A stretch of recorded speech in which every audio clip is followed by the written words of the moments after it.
이제는 양팔도 절단해야 합니다. 병실은 소독약 냄새로 가득했고 창밖으로는 오후의 햇살이 비쳐 들어오고 있었어요. 그 순간 의사의 말이 공기 중에 무겁게 매달렸죠. 말초신경병증이 너무 악화됐습니다. 괴사가 시작됐고 더 이상 기다리면 폐혈증으로 이어질 수 있어요. 하늘이 무너지는 것 같았어요. 이렇게 사느니 죽는 게 낫겠다는 생각이 들었습니다. 왜 제게 이런 불행이 찾아왔을까요? 문득 제 머릿속에 오래된 기억이 떠올랐어요. 24, 미술대학에서 유화를 그리던 날이었죠. 캔버스 앞에 서서 붓을 든 채 창문을 통해 들어오는 빛을 화폭에 담고 있었습니다. 그때 처음으로 심한 갈증과 피로감을 느꼈어요. 화장실을 너무 자주 가게 되어 교수님께 양해를 구하고 병원에 갔더니 일형 당뇨병 진단을 받았죠. 평생 인슐린 주사를 맞아야 합니다. 하지만 관리만 잘하면 정상적인 삶을 살 수 있어요. 의사의 말을 믿었습니다. 그리고 몇 년 후 미술관에서 저희 작품 전시회를 보러 온 데이비드를 만났어요. 그는 제가 인슐린을 주사하는 모습을 보고도 눈 하나 깜짝하지 않았죠. 1년 후 우리는 결혼했습니다. 당신의 건강이 걱정되지만 우리는 함께 이겨낼 거야. 데이비드가 말했던 기억이 납니다. 그리고 35세 레일라를 낳았죠. 그날은 제 인생에서 가장 행복한 날이었어요. 작은 손가락으로 제 손을 꼭 잡던 레일라의 모습이 아직도 생생합니다. 당신을 닮아 예술가가 될 거야. 데이비드가 웃으며 말했던 것이 기억나요. 하지만 행복은 오래가지 않았습니다. 레일라가 5살 때 데이비드는 출장 가는 길에 교통사고로 세상을 떠났어요. 그날 이후 저와 레일라는 서로에게 의지하며 살아왔죠. 다행히 데이비드가 우리를 위해 남기고 간 보험금으로 치료비를 감당할 수 있었습니다. 엄마, 오늘 내가 그린 그림이에요.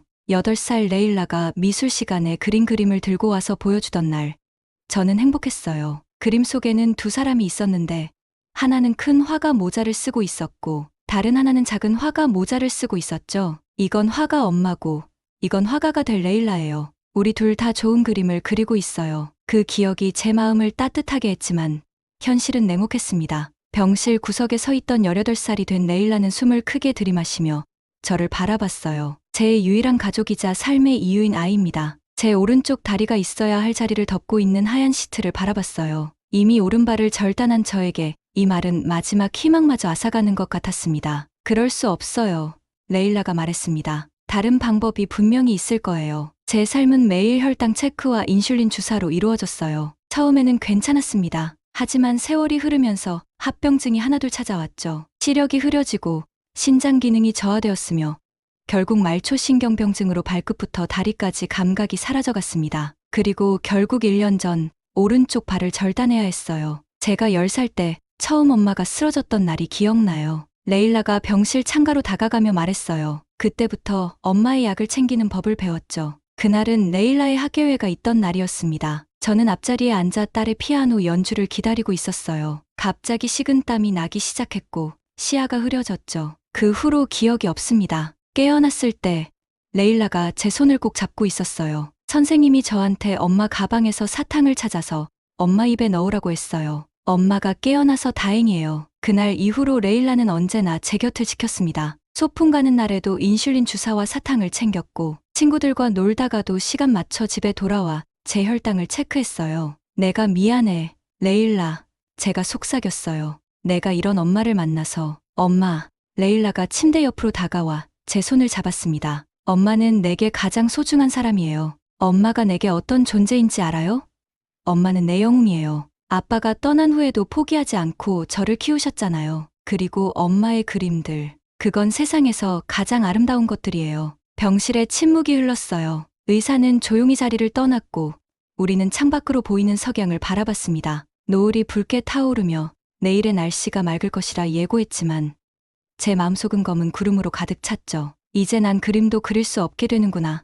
제가 손을 바라보며 말했어요. 저는 발을 절단하기 전까지는 지역 아트센터에서 그림을 가르쳤었죠. 그림은 제 삶의 의미였습니다. 당뇨병으로 인한 육체적 고통과 싸울 때도 캔버스 앞에 앉아 붓을 들면 잠시나마 모든 것을 잊을 수 있었어요. 하지만 이제는 그마저도 불가능해 보였습니다. 그날 밤 레일라는 병원 카페테리아에서 노트북을 열었어요. 제가 잠든 사이 그 아이는 저를 위한 다른 선택지를 찾고 있었습니다. 나중에 알게 된 일이지만 그때 한 기사가 그 아이의 눈에 들어왔어요. 한국 연구팀, 당뇨병성 신경병증 환자 대상 신경재생 및 줄기세포 치료, 임상시험 성공적 진행 중. 다음 날 아침, 제 머릿속은 이미 결정을 내렸습니다. 더 이상의 고통과 싸우고 싶지 않았어요. 저는 의사에게 중대한 결정을 알렸죠. 스위스의 조력 자살을 선택하려고 합니다. 의사의 얼굴이 굳어졌어요. 그 순간 레일라가 병실로 뛰어들어왔습니다. 엄마, 마지막으로 한 번만 믿어봐. 레일라는 어젯밤 발견한 임상시험에 대해 설명했어요. 저는 처음에는 고개를 저었습니다. 그건 그저 희망 고문일 뿐이야. 내 상태는 이미 너무 진행됐어.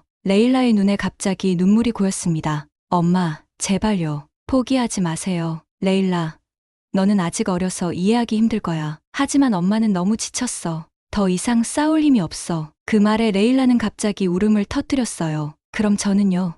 엄마 없이 나 혼자 어떻게 살라고요? 아빠도 떠나고 이제 엄마마저. 저는 혼자 남겠네요. 레일라의 울음소리가 병실 안에 울려 퍼졌습니다. 그 아이의 어깨가 격렬하게 떨렸어요. 저는 아무 말도 할 수 없었죠. 제 가슴이 찢어지는 것 같았습니다.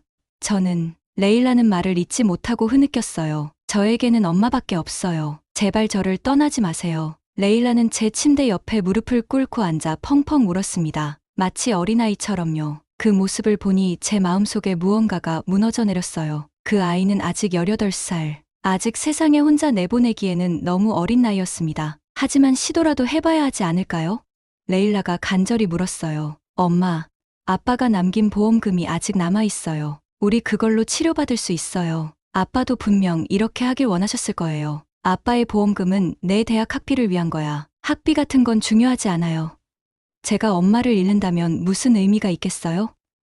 제발, 마지막 한 번만 시도해봐요. 그래도 안 되면, 그땐 엄마가 결정하는 대로 할게요. 레일라가 얼굴을 들었을 때, 그 아이의 뺨은 눈물로 범벅이 되어 있었습니다. 그토록 강하게만 보였던 아이가 이렇게 무너져 내리는 모습을 보니 제 마음이 아팠어요. 저는 대답하지 않았습니다. 제 마음속에는 이미 끝이라는 생각이 자리 잡고 있었으니까요. 그런데 인생이 끝났다고 생각한 바로 그날, 저는 급성 저혈당 쇼크로 쓰러졌어요. 병원 직원들이 급히 달려와 포도당을 주입했고, 레일라는 제 손을 꼭 붙잡은 채 눈물을 흘렸습니다. 그 순간 저는 무언가를 깨달았어요. 저는 아직 살아있었고, 그것은 곧 아직 희망이 있다는 의미였죠. 그런데 한국, 그곳에서 정말 이런 치료를 받을 수 있는 거니? 병원 복도를 휠체어로 이동하며 제가 물었습니다. 결정은 내렸지만 마음속에는 여전히 의구심이 남아있었어요. 레일라는 노트북을 펴고 제게 보여주었죠. 엄마, 한국은 의료 기술이 정말 발달한 나라예요. 특히 서울대병원은 세계적으로 인정받는 연구 중심 병원이에요. 줄기세포 연구도 선도하고 있고요. 화면에는 대형 병원 건물과 첨단 의료 장비들의 사진이 가득했습니다. 레일라는 손가락으로 가리키며 설명을 이어갔어요. 게다가 이박 교수님은 신경재생 분야에서 세계적인 권위자세요. 지난해에는 국제의학상도 받으셨대요. 저는 화면을 자세히 살펴봤습니다. 하지만 언어도 통하지 않는 낯선 나라에서 이런 치료를 받는 게 과연 옳은 결정일까? 레일라의 표정이 진지해졌어요. 엄마, 솔직히 말할게요. 저도 처음에는 의심스러웠어요. 그래서 며칠 동안 온라인으로 모든 정보를 찾아봤죠. 심지어 이 치료를 받았던 외국인 환자들과도 연락했어요. 그들 중 한 명은 엄마처럼 당뇨병성 신경병증이 있었는데 지금은 손가락을 다시 움직일 수 있게 되었대요. 저는 놀라서 레일라를 바라봤습니다. 그 아이가 이토록 철저하게 준비했다는 사실이 새삼 놀라웠어요. 또 하나, 한국의 의료 시스템은 매우 효율적이고 국제 환자들을 위한 서비스도 잘 갖춰져 있어요. 서울대병원에는 국제진료센터가 있어서 영어로 모든 소통이 가능하대요. 게다가 의료비도 미국보다 훨씬 저렴해요. 아빠의 보험금으로 충분히 감당할 수 있을 거예요. 레일라의 설명을 들으니 조금은 안심이 되었지만 여전히 걱정이 남아 있었습니다. 그래도 낯선 나라에서 이런 실험적인 치료를 받는다는 건 엄마, 레일라가 제 손을 꼭 잡았어요. 이건 우리의 마지막 희망이에요. 여기서는 더 이상 엄마를 위한 선택지가 없어요. 하지만 한국에서는 새로운 가능성이 있어요. 우리가 잃을 것은 없잖아요. 그 말에 제가 고개를 들어 레일라를 바라봤습니다. 그 아이의 눈에는 확신과 결단이 차 있었어요. 20도 안 된 어린 나이에 레일라는 어른보다 더 성숙하게 행동하고 있었죠. 알았어. 한국으로 가자. 제가 마침내 완전히 마음을 정했습니다. 그렇게 우리의 여정이 시작되었어요. 긴 비행을 위한 준비를 하고 의료 기록을 정리하고 아파트를 임시로 임대 놓았습니다. 모든 준비는 레일라가 이끌었어요. 그 아이는 마치 프로젝트 매니저처럼 모든 것을 완벽하게 조율했죠. 비행기에 오르기 전날 밤, 저는 창가에 앉아 우리 집 정원을 바라봤습니다. 이 집에서 레일라가 자랐고 데이비드와의 추억도 여기 있었어요. 다시 이곳으로 돌아올 수 있을까요?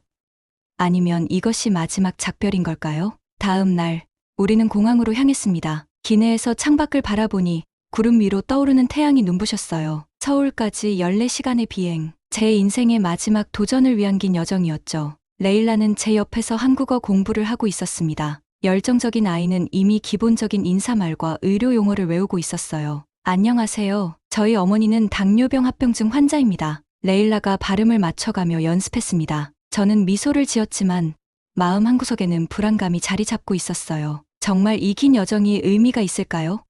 희망이라는 것이 너무 위험하게 느껴졌습니다. 희망은 사람을 더 높이 들어올릴수록 떨어질 때 더 아프게 하니까요. 엄마, 괜찮으세요?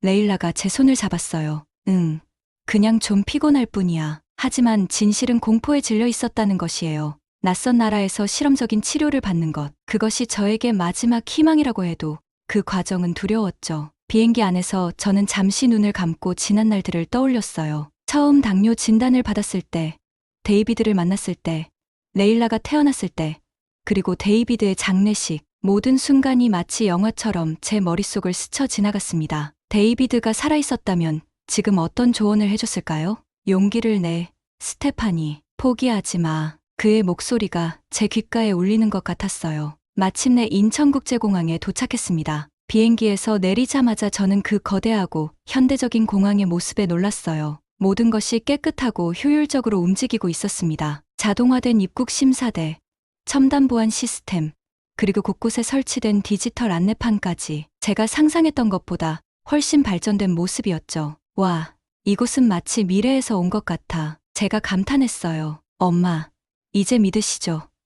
한국은 정말 첨단 기술의 나라예요. 특히 의료시설은 더 놀라울 거예요. 우리는 특별 지원이 필요한 승객을 위한 통로로 안내받았습니다. 공항 직원들이 친절하게 휠체어를 밀어주며 입국 절차를 도와주었어요. 모든 것이 순조롭게 진행되는 듯했습니다. 그런데 입국장을 지나 수화물을 찾으러 가는 도중 갑자기 제 몸에 식은땀이 흘렀어요. 시야가 흐려지기 시작했고 심장이 불규칙하게 뛰었습니다. 저혈당 증상이었죠. 레일라, 사탕. 제가 간신히 말했어요. 레일라는 즉시 가방에서 포도당 정제를 꺼내 제 입에 넣어주었습니다. 하지만 이미 너무 늦었어요. 긴 비행과 시차, 그리고 스트레스가 복합적으로 작용한 탓인지 저는 급격한 저혈당 쇼크 상태에 빠져들고 있었습니다. 도와주세요.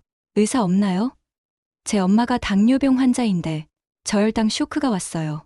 레일라가 주변에 소리쳤어요. 공항 의료팀이 놀라운 속도로 도착했습니다. 그들은 신속하게 제 상태를 파악하고 응급처치를 시작했어요. 제 의식은 점점 흐려졌지만 주변의 분주한 움직임과 레일라의 걱정스러운 목소리는 들렸습니다. 혈당이 너무 낮습니다. 즉시 포도당 주입이 필요해요. 곧바로 인천의료원으로 이송하겠습니다. 저는 들것에 실려 구급차로 옮겨졌습니다. 레일라는 제 손을 꼭 붙잡은 채 같이 타올랐어요. 구급차 안에서 의료진은 재빠르게 정맥 주사를 놓고 포도당을 주입했습니다. 괜찮아요, 엄마. 우리 이제 한국에 왔어요. 곧 좋아질 거예요. 레일라가 떨리는 목소리로 말했어요. 제 의식은 여전히 흐릿했지만 병원으로 향하는 도중 창밖으로 서울의 풍경이 스쳐 지나가는 것이 보였습니다. 고층 빌딩들과 네온 사인, 그리고 분주한 거리. 이것이 우리의 새로운 시작이 될 곳이었죠. 인천의료원에 도착한 후 저는 바로 응급실로 옮겨졌어요. 의사들이 재빠르게 검사를 시작했고 제 혈당 수치를 안정시키기 위한 치료가 이어졌습니다. 레일라는 제 곁을 한시도 떠나지 않았어요. 몇 시간 후 저는 마침내 의식을 완전히 되찾았습니다. 병실 침대에 누워있는 저를 본 레일라는 안도의 미소를 지었어요. 엄마, 정신이 드세요? 정말 걱정했어요. 미안해, 레일라. 시차와 비행 때문에 컨디션이 안 좋았나 봐. 제가 약한 목소리로 말했습니다. 병실 문이 열리고 한 의사가 들어왔어요. 그는 유창한 영어로 말했습니다. 안녕하세요, 스테파니 씨. 저는 김 박사입니다. 지금은 안정되셨지만 혈당 수치가 너무 불안정해요. 서울대병원으로 곧바로 이송할 준비를 하고 있습니다. 박 교수님께 연락했더니 곧바로 진료해 주시겠다고 하셨어요. 레일라는 안도의 한숨을 내쉬었어요. 감사합니다, 김 박사님. 정말 빠르게 대응해 주셔서 감사해요. 김 박사는 미소 지으며 대답했습니다. 한국의 의료 시스템은 매우 효율적입니다. 특히 응급 상황에서는요. 걱정 마세요.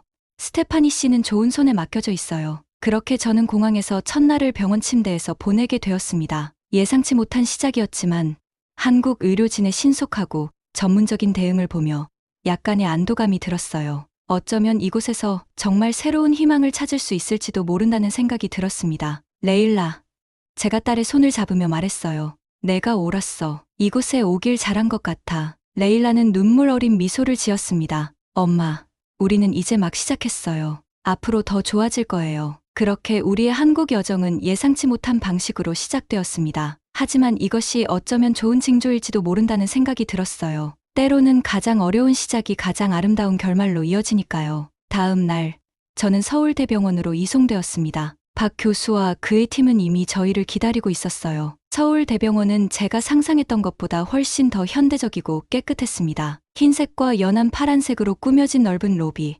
최첨단 의료 장비들, 그리고 분주하게 움직이는 의료진들. 이곳은 마치 다른 세계처럼 느껴졌어요. 스테파니 씨, 어제의 저혈당 쇼크는 걱정 마세요. 우리가 앞으로 혈당 관리에 더 신경 쓰도록 하겠습니다. 박 교수가 제 병실에 들어오며 말했습니다. 공항에서의 사건은 제게 낯선 환경에서의 취약함을 일깨워 주었습니다. 당뇨병과 함께 살아온 30년 동안 저는 언제나 저혈당의 위험을 안고 있었죠. 오늘은 전체적인 검사를 진행할 예정입니다. 내일부터 본격적인 치료를 시작하기 전에 정확한 상태를 파악해야 하니까요. 이어진 하루는 끊임없는 검사의 연속이었습니다. 혈액 검사, 신경전도 검사, 자기 공명 영상 MRI, 조직 생검까지 모든 검사가 놀라울 정도로 효율적으로 진행되었어요. 한 검사가 끝나면 곧바로 다음 검사실로 안내되었고 각 부서의 의료진들은 모두 친절하고 전문적이었습니다. 레일라는 모든 과정에서 제 곁을 지켰어요. 때로는 통역사 역할도 하고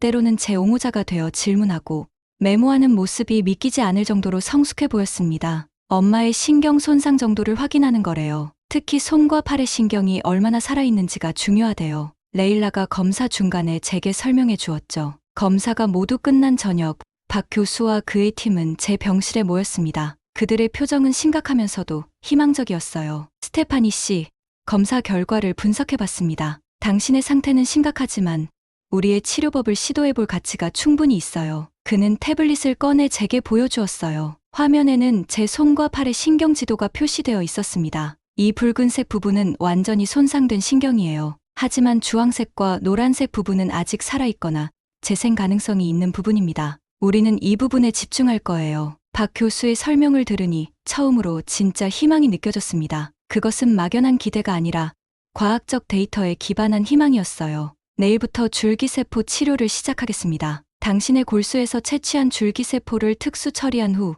손상된 신경 부위에 직접 주입할 거예요. 이 세포들이 손상된 신경을 재생시키는데 도움을 줄 겁니다. 제 마음은 복잡했어요. 희망과 두려움, 기대와 불안이 뒤섞였습니다. 하지만 이것이 제가 가진 유일한 기회였죠. 그날 밤, 레일라와 저는 제 병실에서 나누는 대화가 평소보다 더 깊어졌습니다. 서로의 두려움과 희망, 그리고 미래에 대한 생각을 나누었어요. 엄마, 만약, 레일라가 망설이며 말을 꺼냈습니다. 만약 이 치료가 성공하면 우리 어떻게 할 거예요? 어떻게 하긴, 집으로 돌아가는 거지. 레일라는 조금 의외라는 듯 저를 바라봤습니다. 정말요?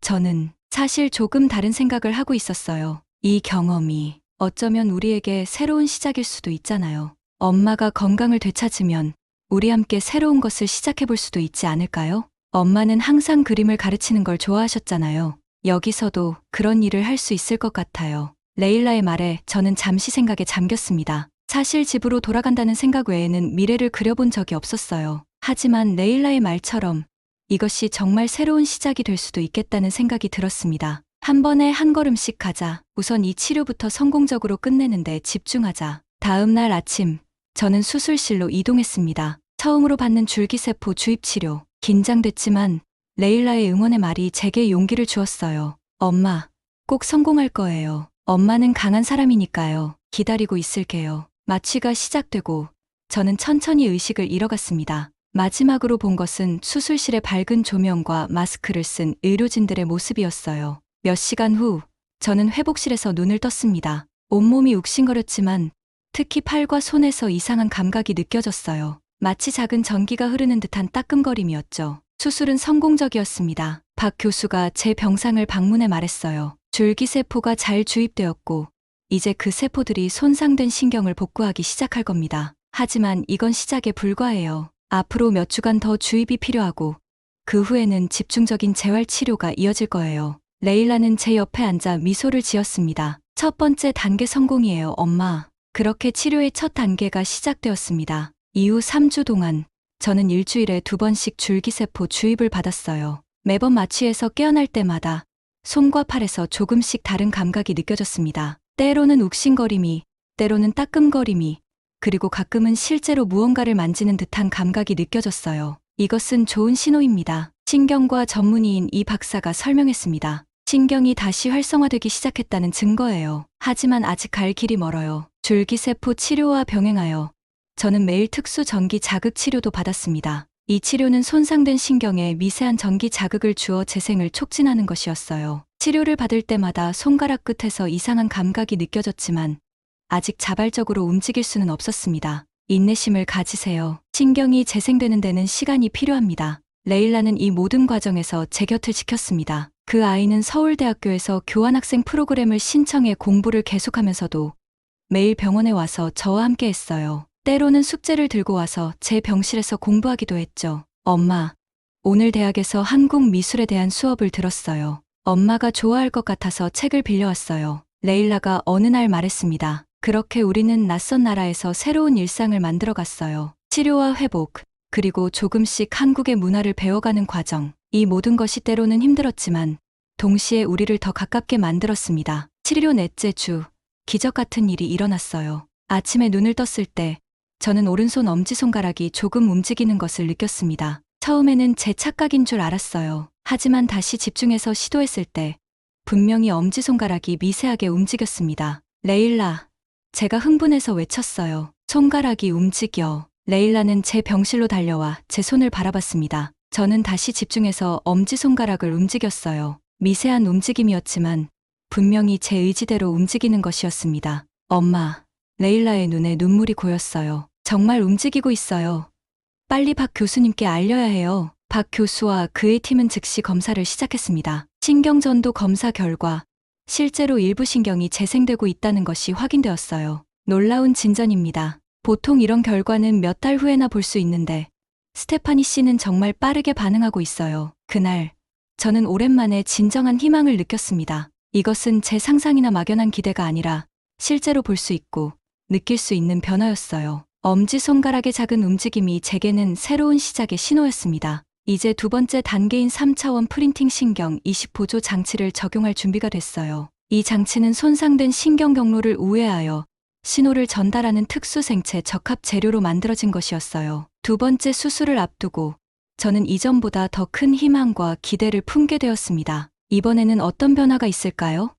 제가 박 교수에게 물었어요. 이 장치가 성공적으로 이식되면 더 많은 손가락 움직임과 손바닥의 감각 회복을 기대할 수 있어요. 하지만 여전히 완전한 회복을 장담할 순 없습니다. 저는 고개를 끄덕였어요. 이제는 완전한 회복을 바라기보다는 작은 진전 하나하나에 감사하는 마음이 커졌습니다. 잃어버렸다고 생각했던 것의 일부라도 되찾는 것만으로도 충분히 가치가 있었으니까요. 다음 단계로 가요. 그날 밤, 레일라는 제 병실에 작은 축하 파티를 열었어요. 한국의 전통 떡과 과일, 그리고 병원에서 허락한 작은 케이크까지. 우리는 첫 번째 성공을 축하하며 앞으로의 여정에 대한 희망을 나누었습니다. 엄마, 우리가 해냈어요. 아직 시작에 불과하지만 우리가 해냈어요. 레일라가 기쁨에 찬 목소리로 말했어요. 그렇게 우리의 한국에서의 치료 여정은 계속되었습니다. 아직 넘어야 할 산이 많았지만 이제 우리는 그 정상에 도달할 수 있다는 희망을 가지게 되었어요. 그리고 그 희망은 매일 조금씩 더 강해지고 있었습니다. 두 번째 수술을 위한 준비가 모두 끝났습니다. 3차원 프린팅 신경 20보조 장치는 제 손과 팔의 신경 구조에 맞춰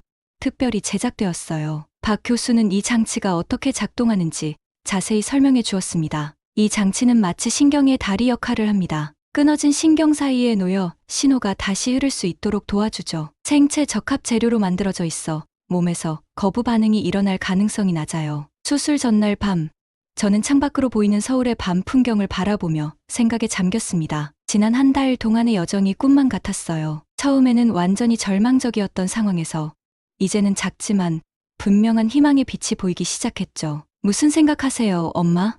레일라가 물었어요. 그냥 우리가 여기까지 온 것이 신기해. 한 달 전만 해도 내가 손을 다시 움직일 수 있을 거라고는 상상도 못했어. 저는 항상 알고 있었어요. 엄마는 항상 강했으니까요. 다음 날 아침, 저는 다시 수술실로 향했습니다. 이번 수술은 첫 번째보다 더 복잡하고 시간이 오래 걸릴 예정이었어요. 레일라는 수술실 입구까지 저를 배웅했습니다. 곧 봐요, 엄마. 기다리고 있을게요. 레일라가 제 이마에 키스하며 말했어요. 마취가 시작되고 저는 천천히 의식을 잃어갔습니다. 깨어났을 때 저는 회복실에 있었어요. 시간이 얼마나 지났는지 알 수 없었습니다. 온몸이 무겁게 느껴졌고 특히 오른팔에서 둔한 통증이 느껴졌어요. 수술은 어땠나요?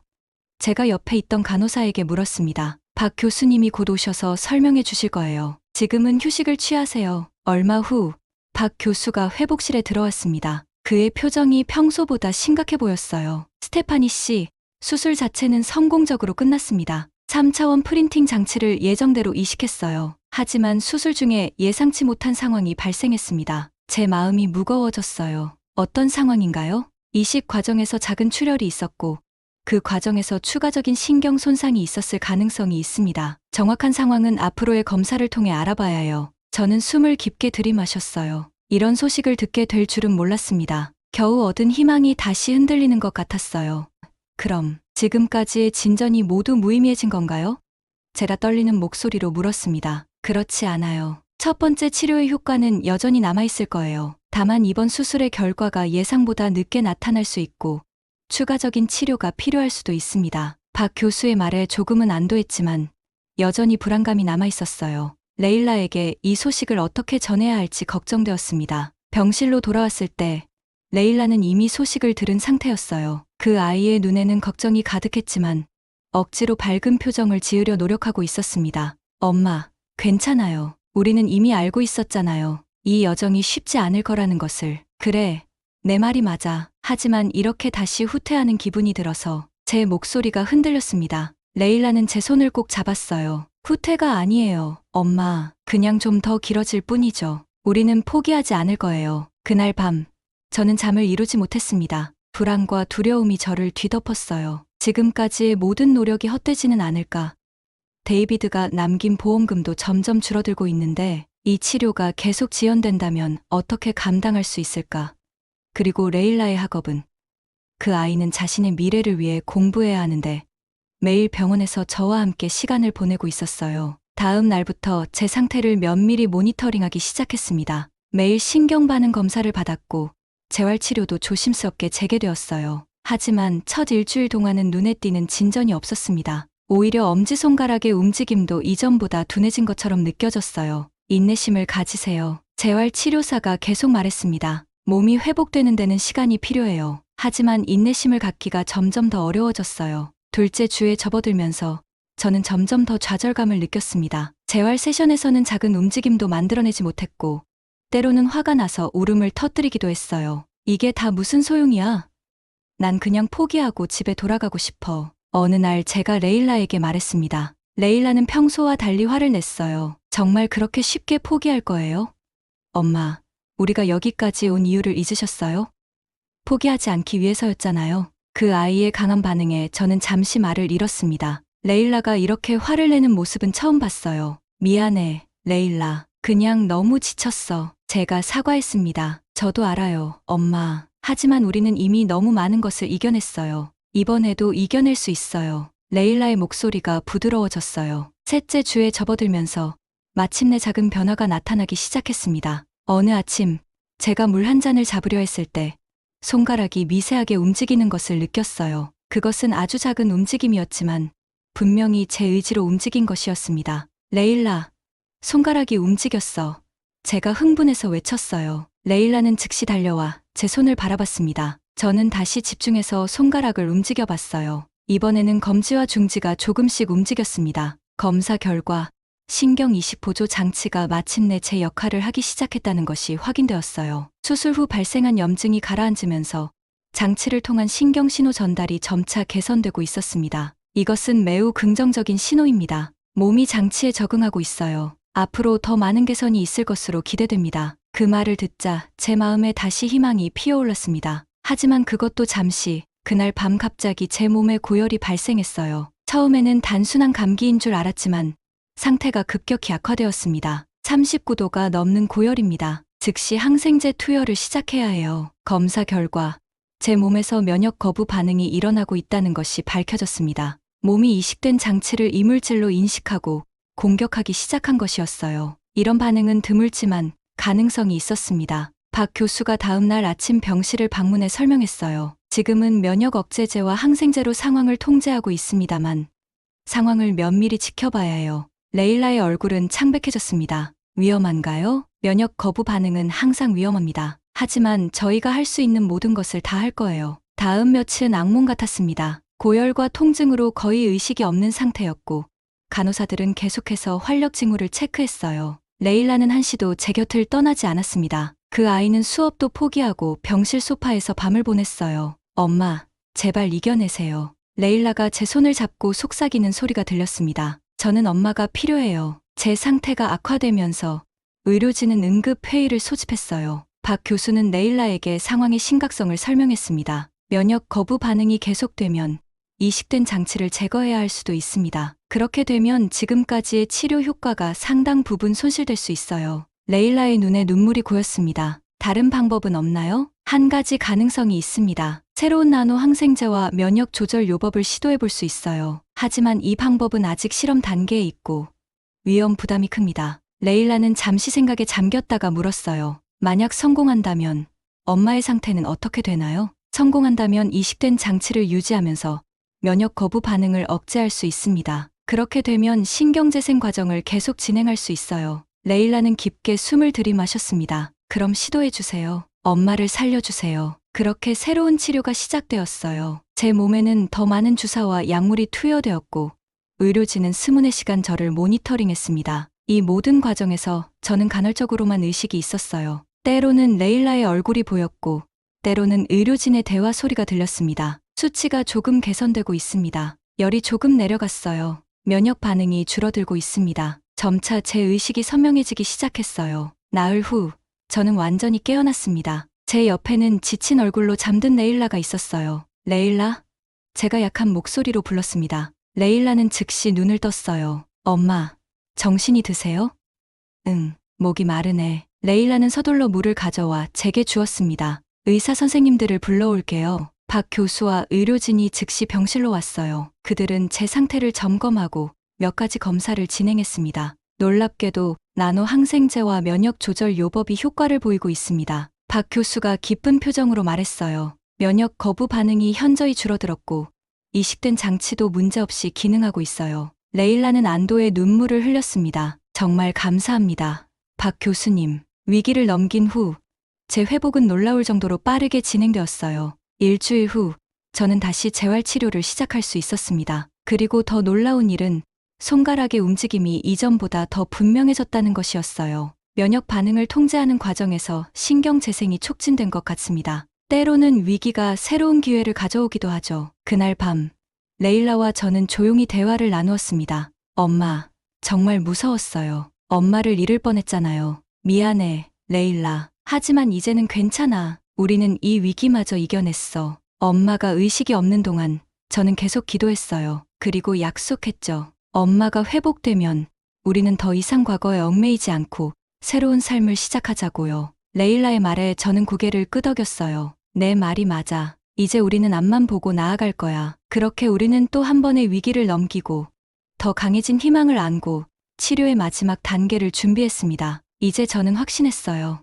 우리는 반드시 이겨낼 것이라고요. 회복은 생각보다 더디게 진행되었습니다. 면역 거부 반응을 겪은 후 제 몸은 매우 약해져 있었어요. 잦은 피로감과 두통, 때로는 갑작스러운 열이 올라오기도 했죠. 하지만 그런 중에도 의외의 발전이 있었습니다. 손가락의 움직임이 점점 더 명확해지기 시작했어요. 이건 정말 흥미로운 현상입니다. 면역 반응 과정에서 생성된 특정 단백질들이 신경 재생을 촉진했을 가능성이 있습니다. 이건 의학적으로 매우 중요한 발견이 될 수도 있어요. 매일 이런 작은 진전들이 모여 큰 변화를 만들어낼 거예요. 병원 생활이 계속되면서 레일라는 제게 새로운 취미를 제안했어요. 한국의 전통 수채화인 문인화를 배워보는 것이었죠. 엄마, 이건 서양화와는 좀 달라요. 붓의 움직임과 먹의 농담이 중요하대요. 재활 치료에도 도움이 될 것 같아요. 레일라가 책과 간단한 그림 도구를 가져오며 말했습니다. 처음에는 붓을 제대로 잡는 것조차 어려웠어요. 하지만 레일라가 조금씩 도와주며